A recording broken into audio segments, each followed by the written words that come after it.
राज्यातील सरकार खोके घेऊन तयार झाले असून त्यांना राज्यातील प्रश्नांचे घेणे देणे नाही। रोजगारी, महागाई, शेतकरी आत्महत्या, शेतकऱ्यांची कर्जमाफी हे प्रश्न निकाली निघाले नाही। या सरकारने 50 खोके घेऊन या महाराष्ट्राचे वाटोळे केलं। महाराष्ट्राच्या राजकारणात अनेक घोटाळे केले। करोडोचे बजेट दाखवून सुद्धा अद्यापही रस्त्याची कामे झाली नाहीत। ग्रामीण व शहरी भागातील समस्या लवकरात लवकर सोडवाव्यात ही सरकारकडे मागणी।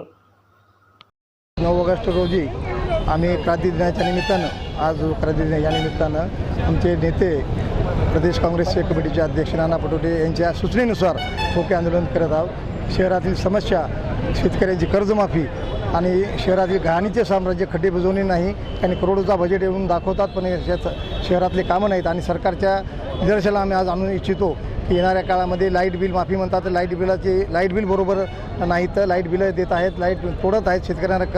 शेतकऱ्यांना खूप त्रास होत आहे। लाईट बिलाच्या मोटरासुद्धा तोडत आहेत। येणाऱ्या काळामध्ये आमची एकच विनंती राहील, येणाऱ्या काळामध्ये शेतकऱ्याची कर्जमाफी करावी व या शहरातील जे खड्डे बुजवणे असतील, की शेतकऱ्याचे जे घाणीचं साम्राज्य झालेलं आहे शहरामध्ये, याचेसुद्धा सरकारने दखल घ्यावी, महापालिकेने दखल घ्यावी व ग्रामीण भागातील जनतेच्या समस्या सोडवण्यासाठी सरकारने दखल घ्यावी। कर्जमाफी व्हावी, विमा टाईमवर भेटत नाही, विम्याचं सुद्धा हप्ते भेटावेत, हीच आमची मागणी आहे। आज नांदेड मतदारसंघाच्या वतीनं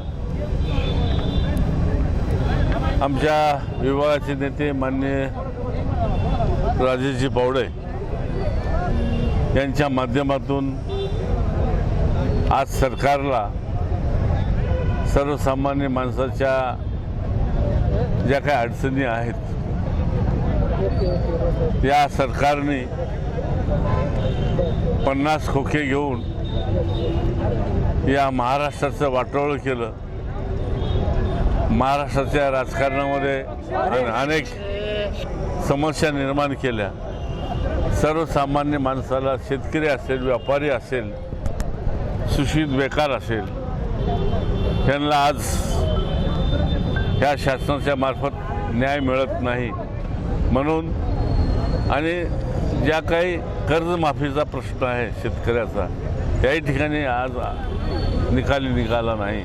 या दृष्टीने अनेक प्रश्न, जवळपास 15 ते 20 प्रश्न असे घेऊन आज शहरातले काही प्रश्न आहेत, रस्त्याचे प्रश्न आहेत, पाण्याचा प्रश्न आहे, नालीचा प्रश्न आहे, असे अनेक प्रश्न घेऊन या पावडे साहेबांनी आज या ठिकाणी खोके आंदोलन विशेषतः या सरकारचं माध्यमातून या सरकारला दाखवून दिलं।